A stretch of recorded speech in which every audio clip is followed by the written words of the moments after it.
Hola, ¿qué tal? ¿Cómo están? Soy el doctor Jorge Calderón, soy médico endocrinólogo y en el marco del noveno curso de educación en diabetes, en el módulo 1 de prevención, diagnóstico y manejo de la diabetes, voy a tocar el tema de clasificación de la diabetes. Bueno, estos son mis conflictos de interés. Eh, Esta es la agenda que vamos a tocar, algunos temas sobre diabetes, los criterios diagnósticos y los tipos de diabetes.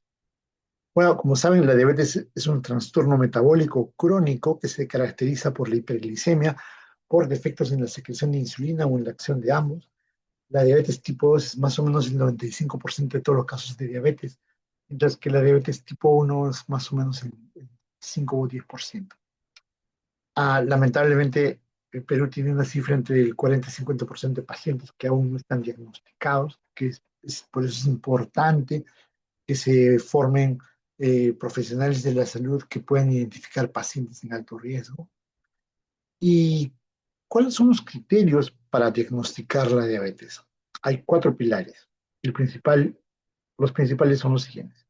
Hemoglobina glicosilada 6.5, la glucosa en ayunas mayor de 126, que tiene que tener un ayuno de 8 horas, la glucosa a las 2 horas, en un test de tolerancia a la glucosa con 75 gramos, mayor o igual a 200, y también un paciente con polidipsia, polifagia, poliuria o una crisis preglicémica que tenga una glucosa al azar mayor a 200. El algoritmo para evaluar a un paciente que esté en la zona de prediabetes o en la zona gris es que si tiene un paciente en ayunas entre 100 y 125, califica para prediabetes. Si su glicosilada está entre 5.7 y 6.4, también es un paciente que tiene prediabetes. Entonces, lo que debemos hacer es una prueba de 2 horas con un test de tolerancia a la glucosa. Y si esa prueba sale a las 2 horas menor de 140, ese paciente está normal. Si está entre 140 y 199, y si es mayor de 200, es diagnóstico mayor o igual a 200, es igual al diagnóstico de diabetes. Algunos, algunos puntos relacionados a la diferencia entre cómo diagnosticar diabetes con glucosa y otra con hemoglobina glicosilada. Hay una ventana temporal en la glucosa que es una exposición aguda, en cambio la glicosilada ventana es 2, 3 meses. La glucosa requiere ayuno estricto, la glicosilada no. La variabilidad intraindividual es alta, alrededor del 15% en glucosa, y es baja en los equipos de hemoglobina glicosilada calibrados, menos de 2%. Hay la sensibilidad a los factores agudos como el estrés, la enfermedad, el ejercicio, es alta en la glucosa y no es alterada por efectos agudos en la hemoglobina glicosilada. La estabilidad preanalítica es pobre, requiere la glucólisis altera los resultados fácilmente, es decir, si su prueba de glucosa está más de 15 minutos, esa glucosa se va a ir consumiendo, y la glicosilada no se altera por factores agudos, ¿no? La estabilidad es alta, la glicosilada puede estar estable hasta 7 días a temperatura. El costo de la glucosa es muy barato, es muy económico, es de acceso universal. Y la glicosilada tiene un mayor costo, tiene una disponibilidad limitada y requiere equipos adecuadamente calibrados, ¿no? Hay unas trampas en el control de la glucosa, el riesgo de la glicólisis puede disminuir falsamente la concentración de glucosa, por eso hay la regla de los 15 minutos, si el plasma no se separa en 15 minutos, es obligatorio que se usen inhibidores de glucólisis, se debe usar un tubo correcto que tenga citrato más cloruro, si no, hay que tener precaución con la dilución de los tubos líquidos. La hemoglobina glicosilada también puede tener alteraciones. Por ejemplo, no debemos utilizar hemoglobina glicosilada en el embarazo o hasta los 2 meses posparto, en pacientes con insuficiencia renal, en etapa 3B o para adelante, o en 4 o 5, no debemos usar. Alteraciones donde haya recambio eritrocitario alto, por ejemplo, una anemia hemolítica, una deficiencia de vitamina B12, deficiencia de hierro, pacientes con esplenectomía o transfusiones recientes, no es útil de hemoglobina glicosilada. Pacientes que estén usando recientemente glucocorticoides o antipsicóticos, menos de 2 meses también, y en algunos pacientes que tienen hemoglobinopatías severas tampoco es útil la hemoglobina glicosilada. Recuerden también que la hemoglobina glicosilada puede disminuir en anemia hemolítica, un tratamiento con hierro, B12, ácido fólico, en pacientes con insuficiencia hepática o renal, pacientes que estén tomando fármacos como cefalosporina. Y la hemoglobina glicosilada puede aumentar por anemia por deficiencia de hierro, vitaminas, esplenectomía, edad avanzada, de una manera fisiológica, puede aumentar entre 0,4 y 0,7%, o en variantes de la hemoglobina, ¿no?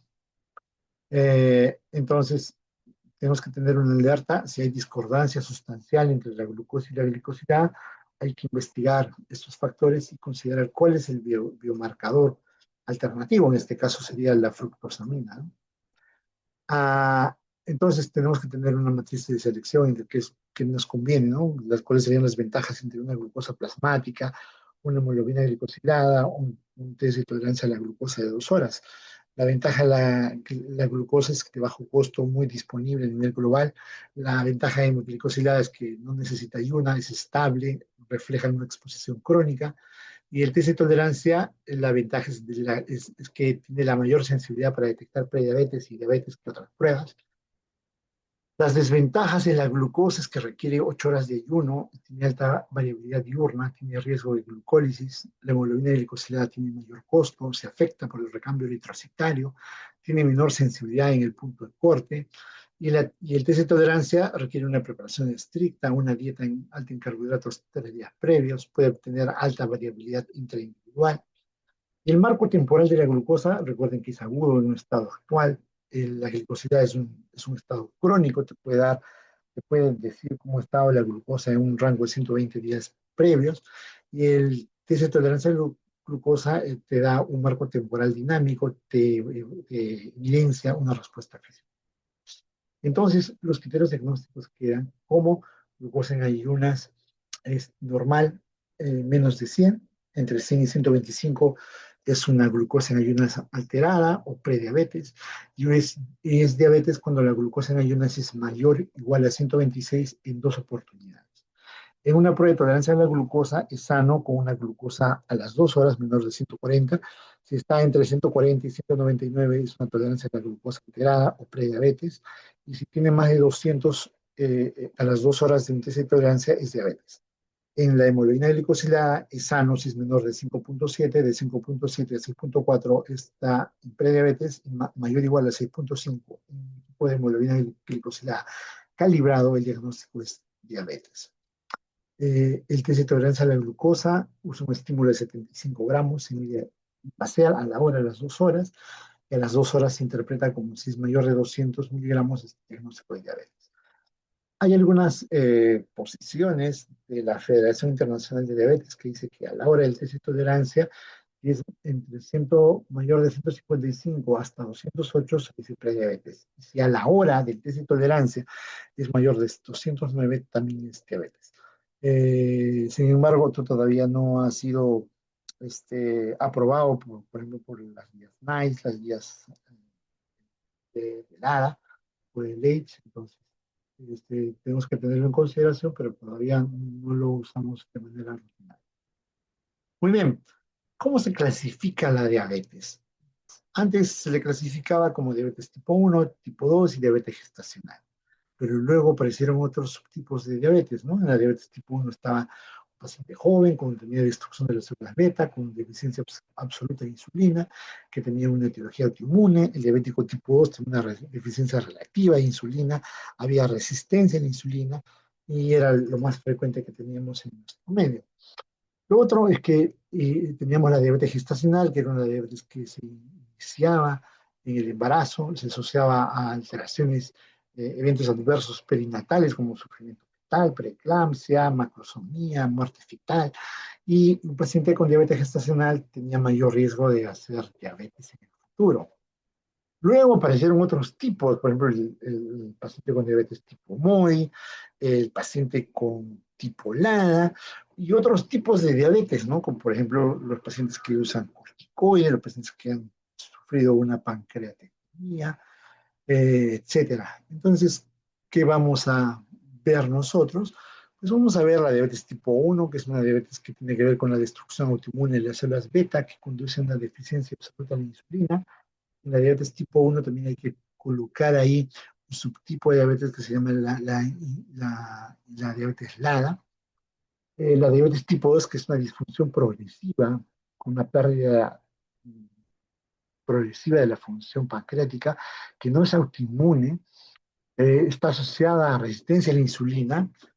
Y también tenemos el tercer grupo de diabetes, que es la diabetes gestacional, que es fisiológico, es temporal durante el embarazo, y se evalúa trastornos del uso de la glucosa en el segundo tercer trimestre del embarazo, típicamente entre los 24 y 28 semanas.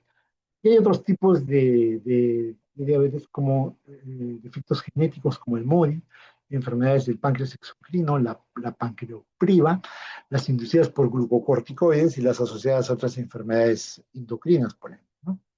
Muy bien, entonces la taxonomía es que tenemos un espectro primario con diabetes tipo 1, tipo 2, las formas híbridas como la diabetes autoinmune latente, que es la LADA, o la diabetes tipo 2 con tendencia a cetosis, la diabetes gestacional, las causas específicas y genéticas que hasta las diabetes tipo MODI, las enfermedades del páncreas exocrino, que también se le llama la diabetes tipo 3C, y las causas secundarias, ¿no? Que tenemos endocrinopatías, las diabetes inducidas por drogas o fármacos, y las diabetes inducidas por infecciones, formas autoinmunes raras, y también este, tenemos que considerar que cuando hablamos de diabetes, no solamente hablamos de diabetes tipo 1, tipo 2, entonces puede haber formas híbridas, puede haber diabetes asociadas al embarazo, algunas asociadas a efectos genéticos, a alteraciones del páncreas, endocrinopatías o inducidas por fármacos o infección.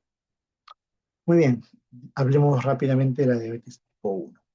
Es una diabetes que tiene una alta prevalencia en países como Canadá, en los Países Bajos como Finlandia, Noruega. Felizmente Perú tiene una prevalencia menor del 5%. Quizás Perú tiene una de las incidencias más bajas a nivel mundial, ¿no? La diabetes tipo 1 es autoinmune, tiene una susceptibilidad genética del 30%, los gemelos tienen 30% de susceptibilidad, 6% en familiares, está asociado a algunos genes como el HLA-DQB1, el HLA-DR4. Hay otros blancos no HLA, como por ejemplo la descarboxilasa del ácido glutámico, la insulina.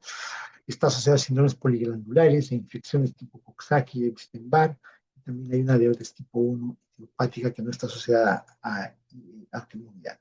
Entonces, en la diabetes tipo 1 hay una destrucción de las células beta pancreáticas que lleva a una deficiencia absoluta de la insulina. Hay algunas variantes. La inmunitaria clásica, que se está a desarrollar porque hay diferentes anticuerpos que van a destruir el páncreas. La diabetes tipo 1 idiopática, que no tiene autoinmunidad, está propensa a cetoacidosis, es frecuentemente en raza asiática y africana. Y la diabetes tipo 1 fulminante, que hay una muerte celular total y extraordinariamente rápida, o sea, en tiempo, más o menos es la diabetes tipo 1 clásica, que se puede desarrollar hasta unos 5 años. Y en cambio, la diabetes tipo 1 fulminante, en más o menos un año, ya el paciente se hace dependiente completamente de insulina. Los criterios diagnósticos de autoinmunidad piden anticuerpos positivos, anti-GAT, anti-insulina, anti la proteína 8 del receptor de transportador de zinc o anticuerpos contra insulina. Hay un déficit absoluto de péptido C, menos de 200 picogramos por litro. Hay fenotipos clínicos, como por ejemplo la edad de inicio del diabético menor de 35 años, un índice de masa corporal menor de 25, hay pérdida de peso inexplicable y puede haber cetoacidosis. Para que uno plantee que se trata de una diabetes tipo 1 fulminante, tiene que haber hiperglicemias graves, repentinas, con péptido C indetectable y ausencia de autoanticuerpos clásicos. Factores de riesgo claves, los marcadores HLA-DR1, de QB1, y también presencia de otras enfermedades autoinmunes como tiroides Hashimoto, enfermedad celíaca, vitiligo. Y los anticuerpos asociados a la diabetes tipo 1 está el anticuerpo contra las células del islote pancreático, la anti-ICA, los anticuerpos contra insulina, se ve eso más en niños, el IAA, el antigat, que es el anticuerpo contra la descarboxilasa del ácido glutámico, que persiste en el tiempo, el antigat 65, es el clásico, el anticuerpo contra la proteína 2 asociada a insulinoma, que se ve en la destrucción de la célula beta de manera rápida, y el anticuerpo contra el transportador de zinc tipo 8, que también es positivo. ¿Cómo evolucionan estos anticuerpos? Pues el antigat tiene una prevalencia de 60-85%. Es que tenemos que medir de cajón en los adultos. El antígeno 2 asociado a insulina, el IA2A, una prevalencia también entre 50-85%. Y el anticuerpo contra el transportador de zinc tipo 8, el ZNT8A, tiene una prevalencia de 50-80%, y el anticuerpo contra la insulina tiene una prevalencia de 30%, que está más en niños menores de 5 años, que se da en más del 90%, en adultos se da hasta en un 30%. Entonces, hay una variabilidad biológica alta, los anticuerpos reconocen zonas específicas de la célula beta, pueden variar, pueden desaparecer. Más o menos 10% de los pacientes con diabetes tipo 1 no presentan ningún anticuerpo detectable. Entonces, entre los biomarcadores claves para la diabetes tipo 1 hay unos anticuerpos que son los biomarcadores de destrucción autoinmune temprana, el antigat, que tiene una prevalencia hasta el 85%, puede confirmarse diabetes tipo 1, pero también diabetes tipo LA en los adultos, entre también la proteína 2A para el insulinoma y el receptor para CYP8, una prevalencia de 85%, combinados son de alta utilidad para el diagnóstico. Los anticuerpos contra la insulina tienen una alta prevalencia en niños, pero baja en adultos. Y el otro punto que tiene que ver y evalúa la función de la célula beta es la reserva pancreática, evalúa el péptido C. Es un marcador definitivo para evaluar la secreción endógena de insulina. Es superior a la insulina porque tiene una mayor vida y está resistente a la degradación hemolizada en la sangre. Tiene una limitación crítica, se elimina 80% por riñones, no tiene que tener precaución porque en pacientes que tienen tasa de filtración glomerular reducida, puede sobrevivir más. En la diabetes tipo 1 hay varias etapas. En la etapa 1 es la etapa presintomática, es un inicio silencioso. Necesitamos dos autoanticuerpos positivos. El estado metabólico del paciente es de normoglucemia, hemoglobina glicosilada y la glucosa son normales. En la etapa 2 hay una disglicemia, hay un declive de la célula beta, hay anticuerpos positivos, alteraciones de la glucosa, el estado metabólico tiene una glucosa en ayunas entre 100 y 125, a las 2 horas entre 140 y 199, la una glicosilada entre 5.7 y 6.4, el paciente no presenta síntomas. Y en la etapa 3 ya es una etapa donde hay una hiperglicemia, ¿no? Por ejemplo, uno puede ver acá que hay un punto de quiebre, la glucosa se eleva, la masa de la célula beta cae, y acá ya hay criterios diagnósticos de diabetes. El estado metabólico del paciente es una hiperglicemia franca. Los anticuerpos pueden desaparecer en esta etapa, pero puede ser esta etapa como presintomática o sintomática. Si es presintomática es 3A y si es sintomática sería la 3. Entonces, si tenemos un paciente con sospecha de diabetes tipo 1, tengo que ver, tiene menos de 35 años. Entonces, si no tiene menos de 35, entonces tengo que sospechar probablemente si tiene características de un diabético tipo 2, o sea, obesidad, hay que ver si tiene pérdida de peso. Si tiene características de diabetes tipo 2, entonces la descartamos. Y si no tiene características de diabetes tipo 2, hay que considerar anticuerpos contra insulina, anticuerpos anti-GAT. Y si es positivo, entonces el paciente tiene diabetes tipo 1, hay que considerar alteraciones genéticas. Y si mi paciente tiene más de 35 años, hay que evaluar anticuerpos, antiganes lo primero. Si es positivo, estamos en un caso de un diabético tipo 1, ULADA. Si es negativo, debo medir el péptido C. Si el nivel es alto, entonces estamos en un diabético tipo 2. Si es bajo, tengo un péptido C menor de 200 o 0,5 muestra una deficiencia severa de PPOC, por lo menos una diabetes tipo 1. Y si está en una zona intermedia entre 200 y 600 picomoles, entonces tengo que evaluar si este paciente tiene características de diabetes tipo 2, ¿no? En la diabetes tipo 1 está el páncreas, hay una lesión, una destrucción de las células beta que hace que la insulina caiga en la sangre y la glucosa se incremente. En la diabetes tipo 1 hay predisposición genética múltiple, está relacionada a factores ambientales. Es muy raro que se dé en pacientes con obesidad. Hay una tendencia a desarrollar otras enfermedades autoinmunes como la enfermedad de Graves, la esteatitis de Hashimoto, la enfermedad de Addison y vitiligo. Estos pacientes generalmente debutan con cetocidosis diabética. Los picos de aparición de la diabetes tipo 1 típicamente es el preescolar, el puber, y se da también mucho en la etapa del otoño y del invierno. Por eso se plantea que estén asociadas a infecciones virales. Recuerden también que la diabetes tipo 1 idiopática no tiene etiología, tiene tendencia a citocidosis diabética, no hay evidencia de autoinmunidad y tampoco está asociado a HLA. La diabetes tipo 1 entonces es una diabetes juvenil e insulino dependiente, se diagnostica en niños, adolescentes, jóvenes, menores de 35 años, pero también tan jóvenes como 3, 6 meses. En promedio están entre 14 y 15 años. Las células beta del páncreas ya no fabrican insulina y el tratamiento, por ende, para estos pacientes es dieta, ejercicio y inyecciones con insulina toda su vida, ¿no? Esquema basal polo. Bien, veamos la diabetes tipo 2, que es la diabetes que más vamos a ver y en la que más vamos a prepararnos en este curso.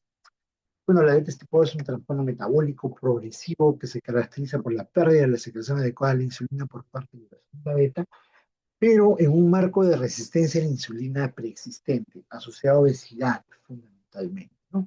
Hay factores de riesgo clave, por ejemplo, la edad avanzada, el punto clave es 40 años, otros dicen 45 años.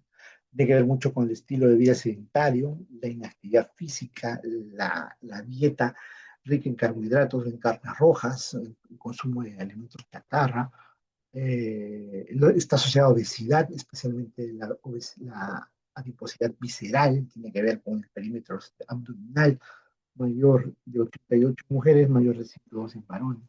Tiene que ver con antecedente familiar, papá, mamá, hermano, hijo con diabetes.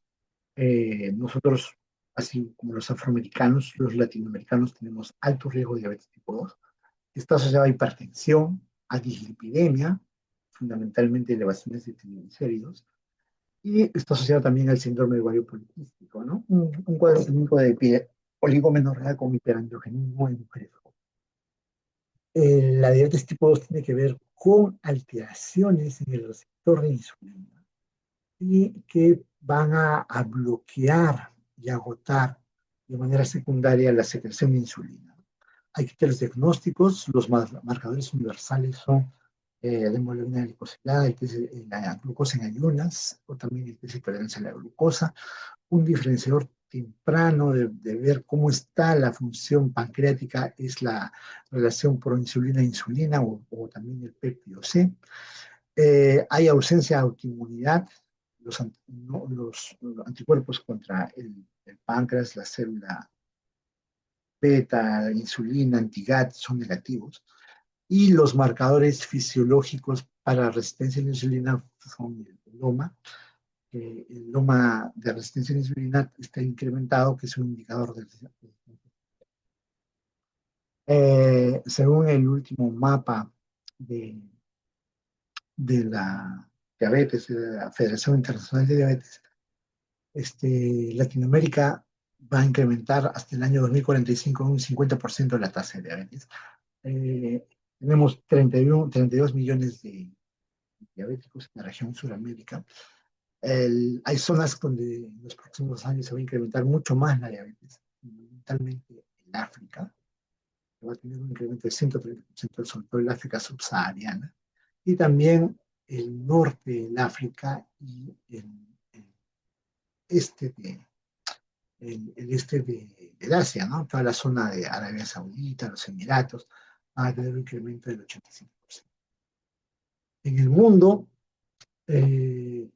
tenemos 2025 540 millones de pacientes con diabetes. Tenemos prevalencias entre el 7 y 10%, que son prevalencias que están asociadas más a diabetes tipo 2. El tipo de diabetes que más predomina en el mundo es la diabetes tipo 2, está en edades entre 40 y 50 años. El 95% de los pacientes son diabetes tipo 2. Hay un incremento mayor de muerte en las personas, y hay un mayor riesgo en los pacientes diabéticos, sobre todo para enfermedades cardiovasculares. La mitad de los pacientes pueden morir por enfermedad cardiovascular, 10-20% de los pacientes pueden fallecer por insuficiencia renal, y la mitad de los pacientes pueden padecer neuropatía diabética a los 20 años de enfermedad, ¿no? La diabetes tipo 2, cerca del 90-95% de los casos, antes se le llamaba la diabetes del adulto, la no insulino dependiente, es muy frecuente en los adultos. Estos pacientes en su mayoría no necesitan insulina para su tratamiento. Tiene un amplio espectro que tiene que ver con resistencia a la insulina, deficiencia relativa de insulina, hasta que esto sea un defecto predominante en lo que es la pérdida de la secreción de insulina, pero también con resistencia a la insulina. Entonces, en un inicio predomina mucho la resistencia a la insulina, e incluso al inicio de la diabetes hay hiperinsulinemia, pero poco a poco esto se va agotando, ¿no? En la diabetes tipo 2 hay tres procesos que tienen que ver con resistencia a la insulina, exceso de producción de glucosa en el hígado y secreción insuficiente de insulina por el páncreas. Entonces, al inicio, la glucosa puede estar normal, pero hay resistencia a la insulina, que es una compensación de la célula beta. Luego hay una alteración en la tolerancia a la glucosa, hay una elevación postprandial y no se puede suprimir la gluconeogénesis hepática porque hay una resistencia a la insulina e insuficiente secreción y provoca hiperglicemia. Y luego hay una disminución de la captación de la glucosa postprandial y lo que va a ocasionar es que la glucosa, ya cuando se ve el diagnóstico, se eleva la glucosa en ayunas y se eleva la glucosa postprandial. También cuando se da el diagnóstico hay resistencia a la insulina, hay una hiperinsulinemia, pero a partir de los 10-15 años la reserva de la célula beta cae y el paciente va a requerir insulina. Sin embargo, si ustedes ven acá los 10 años previos, 5 años previos, yo puedo detectar hiperglicemias postprandiales, puedo detectar hiperinsulinemia y puedo detectar resistencia a la insulina. Entonces, yo tengo entre 5 y 8 años previos a la diabetes para poder diagnosticar qué pacientes van a padecer diabetes. Entonces, hay una ventana de oportunidad que nos va a permitir detectar pacientes que en el futuro van a hacer diabetes. Y eso es lo importante. ¿Dónde van estos pacientes? Pues van al primer nivel de atención por otra consulta, probablemente porque tienen un vago, porque tienen infección urinaria, porque les ha tos o simplemente van por un chequeo general, ¿no? Entonces, en la historia natural de la diabetes hay una etapa de intolerancia a la glucosa prediabetes y luego la diabetes. Las complicaciones macrovasculares ya se dan desde la etapa de la prediabetes. Y un paciente que también tiene prediabetes ya tiene disfunción mitochondrial. Y eso, cuando se produce la diabetes, va a empezar a producirse las complicaciones microvasculares. En la diabetes tipo 2 hay una serie de alteraciones que tenemos que tener en cuenta. Primero, el páncreas tiene una alteración de la secreción de insulina. El tejido adiposo tiene una lipólisis incrementada, hay ácidos grasos libres elevados. El músculo tiene una captación disminuida de glucosa, o sea, hay una resistencia a la insulina. El hígado tiene una producción elevada de glucosa, hay mayor gluconeogénesis. El riñón reabsorbe más glucosa, por ende hay hiperglicemia. El intestino fabrica menos incretinas, por ejemplo, hay un efecto incretina disminuido. La célula alfa pancreática secreta mucho glucagón, entonces produce hiperglicemia. Y también el cerebro tiene una disfunción de los neurotransmisores. Soy apetito incrementado. La diabetes es una condición que evidencia resistencia a la insulina, hiperinsulinemia, obesidad central, dislipidemia, hipertensión. O sea, un paciente con diabetes tengo que buscar estos factores: hiperinsulinemia, obesidad central, dislipidemia, hipertensión, ¿no? Los síntomas clásicamente tienen polidipsia, polifagia, poliuria, cansancio, visión borrosa, irritabilidad, parestesias o baja de peso, inexplicable, ¿no? Bien, ¿qué otros tipos de diabetes hay? Pues hay la LADA, el MODI, los defectos genéticos de la acción de la insulina, como resistencia a la insulina tipo A, el leprechaunismo, Rapson-Mendenhall, las enfermedades del páncreas exocrino, como pancreatitis, pancreatectomías, cáncer de páncreas, fibrosis quística, las endocrinopatías, como Cushing, acromegalia, feocromocitoma, glucagonoma, las inducidas por drogas, las infecciosas y otras menos comunes asociadas a trastornos genéticos como Down, Klinefelter, Turner, porfiria o el síndrome de Prader-Willi. Veamos algo sobre la diabetes LADA, que es la diabetes autoinmune latente en adultos. Es una diabetes de evolución autoinmune lenta que se manifiesta en la edad adulta. Fenotípicamente simula una diabetes tipo 2 cuando se le diagnostica, pero inmunológicamente pertenece al espectro de la diabetes tipo 1. Entonces, tenemos una diabetes tipo 2 que tiene una velocidad de destrucción de célula beta lenta hasta el agotamiento, y acá una diabetes tipo 1 con una destrucción de célula beta rápida, una parte intermedia es la diabetes LADA.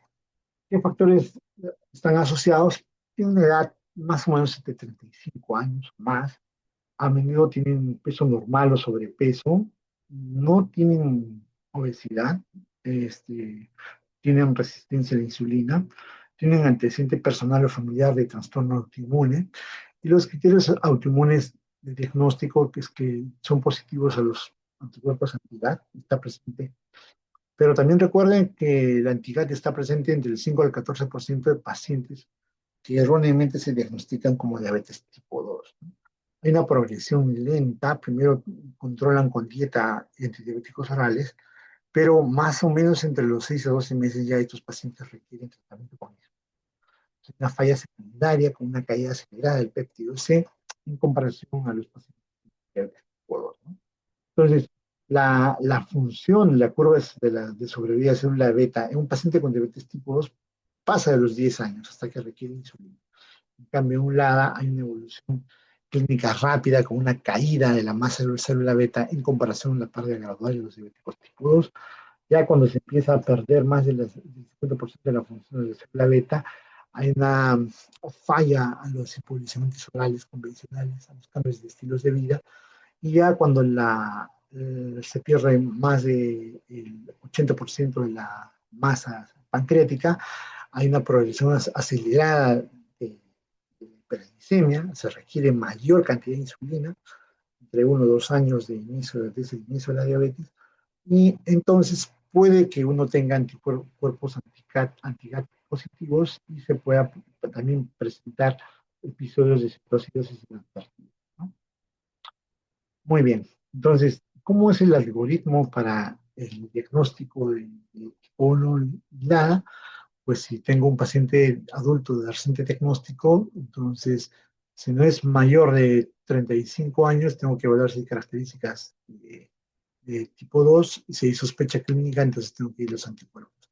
Si el adulto es menor de 35 años, tengo que hacerle pruebas de autoanticuerpos, sobre todo el anticuerpo anti-GAT. Si es positivo, es un diabético tipo 1, un LADA.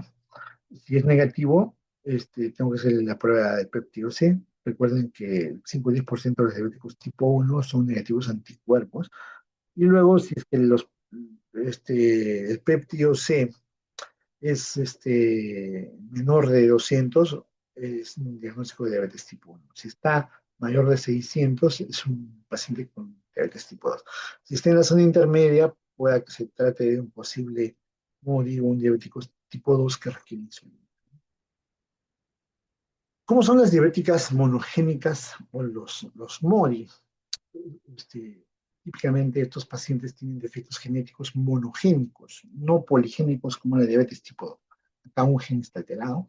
Tiene que ver con la función de la secreción de la célula beta. Hay mutaciones en el factor nuclear hepático tipo 1 alfa o la glucokinasa. Y también tiene que ver con presentaciones especiales. Tienen un patrón de herencia autosómica dominante. Esta patología está más de 3 generaciones consecutivas, aparecen de forma temprana, típicamente antes de los 25 años, no hay autoanticuerpos, tienen secreción de insulina reducida, pero sin defectos severos en la acción periférica de la misma.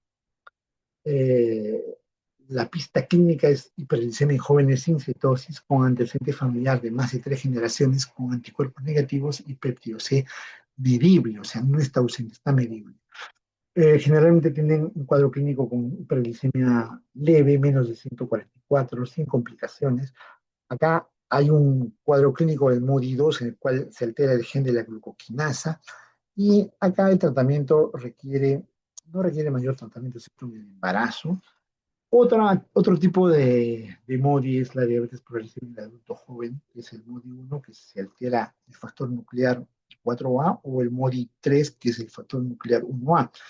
Acá la terapia es fosfonilureasa a dosis bajas. Y el otro, el MODY 5, que se afecta al factor nuclear 1B, está asociado a quistes renales, malformaciones urogenitales o disfunción exoclínica. Acá el tratamiento tiene pocas respuestas sulfonilureas y van a requerir insulina.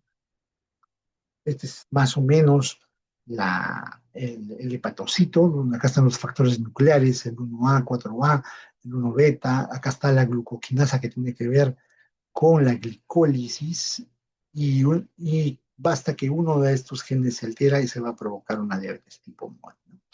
Felizmente, la secreción de insulina está presente, no es tanta insulina como el normal, pero hay una disminución en la secreción de insulina en todos los diabéticos tipo MODY. Por ende, en comparación con el diabético tipo 2 que tiene este perfil de hiperglicemia severa, entre un paciente normal, los diabéticos MODY tienen una hiperglucosa más o menos incrementada, pero no tan severa, ¿no? ¿Cómo diferenciar los arquetipos de un tipo 1, tipo 2 y un MODY, ¿no? En el tipo 1 hay destrucción autoinmune, hay herencia variable. En el tipo 2 la herencia es multifactorial, hay resistencia a la insulina más falla de la secreción de insulina, hay herencia variable. En el MODY hay una alteración monogénica, hay una mutación genética específica con autosómica dominante, con una predominancia de 3 generaciones para adelante. La presentación clínica en los diabéticos tipo 1 es agudo, tipo elipsia, polifagia, poliuria, citocidosis, se produce en la infancia, el peso es normal. El diabético tipo 2 tiene una presentación lenta, incluso con complicaciones al diagnóstico, se da en los adultos mayores, está asociada a sobrepeso, obesidad. El MODY es una aparición lenta, tiene una hiperglicemia leve, se presenta en la adolescencia a la adultez temprana, el peso es bajo. El perfil metabólico e inmunológico en la diabetes tipo 1 tiene que ver con péptido C reducido, presente, el péptido C está ausente. Hay también anticuerpos positivos y tiene tendencia a citosis. El diabético tipo 2 tiene perfil péptido C elevado al inicio y luego va reduciéndose. Los anticuerpos son negativos y tienen una alta resistencia a la insulina. En cambio, el diabético tipo MODY tiene péptido C medible, pero bajo, tiene anticuerpos negativos y no tiene tendencia. Entonces, la edad típica del diabético tipo 1 es infante o adulto, el tipo 2 es adulto, el MODY es adolescente. El comienzo clínico es agudo, con polipsia, polifagia, cetoacidosis. En el diabético tipo 2 es lento, en el MODY también es lento. El peso en el tipo 1 es normal, en el tipo 2 hay sobrepeso, obesidad, en el MODY puede ser normal también. El péptido C está reducido a ausente en la diabetes tipo 1, es alto al inicio en el tipo 2 y reducido en el MODY. Los anticuerpos son positivos en diabetes tipo 1, negativos en tipo 2 y MODY, y la herencia es variable en tipo 1 y tipo 2. El tipo 2 puede ser poligénica y en el MODY es dominantemente autosómica monogénica, en más de 3 generaciones. Entonces, estamos pasando el paradigma en que la diabetes tipo 1 es una enfermedad pediátrica, el tipo 2 es exclusiva de adultos con obesidad, ¿no? La realidad clínica, que ambas enfermedades ocurren en todos los grupos de edad. Hay una presentación clínica de diabetes tipo 1 que es muy variable, sin los síntomas clásicos, que es la diabetes LADA. Hay un 40% de adultos con diabetes tipo 1 que al inicio son diagnosticados incorrectamente como diabéticos tipo 2. Y los jóvenes usualmente presentan tipo 2, pueden presentar cetosis diabética o pueden tener propensión a la cetosis. Entonces, hay enfoque para diabetes tipo 1 en adultos, si es menor de 35 años, está asociado a enfermedad inmune, si el hábito corporal es menor de 25, si tiene historia de diabetes tipo 1, es decir, fracaso temprano a las terapias no insulínicas y si tiene comorbilidad, como hizo inhibidores de control, el tratamiento de fármacos como inhibidores de puntos de control inmunitario. Entonces, si yo tengo un paciente con glucosa alta, que tenga también hemoglobina glicosilada mayor de 6,5, un test de tolerancia a la glucosa como a las 2 horas mayor de 200, es un paciente que tiene diabetes. Puede haber unas de zonas grises con resultados discordantes o con prediabetes, entonces hago test de tolerancia a la glucosa. Y si tiene una presentación clínica clásica y el paciente tiene mayor de 200 en glucosa, el paciente tiene diabetes tipo 2.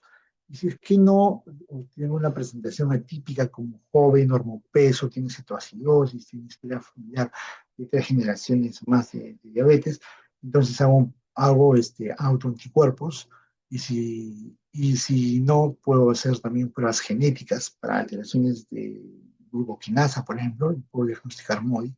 Y si los anticuerpos son negativos, puede pedir pruebas como elastasa, si es que el paciente tiene elastasa positiva baja, entonces hago el diagnóstico de una diabetes pancreoprima, ¿no? También tengo que evaluar tipos de precisión, si es que tengo anticuerpos positivos, pues estar diagnosticando un diabetes tipo 1 o un LADA. Muy bien.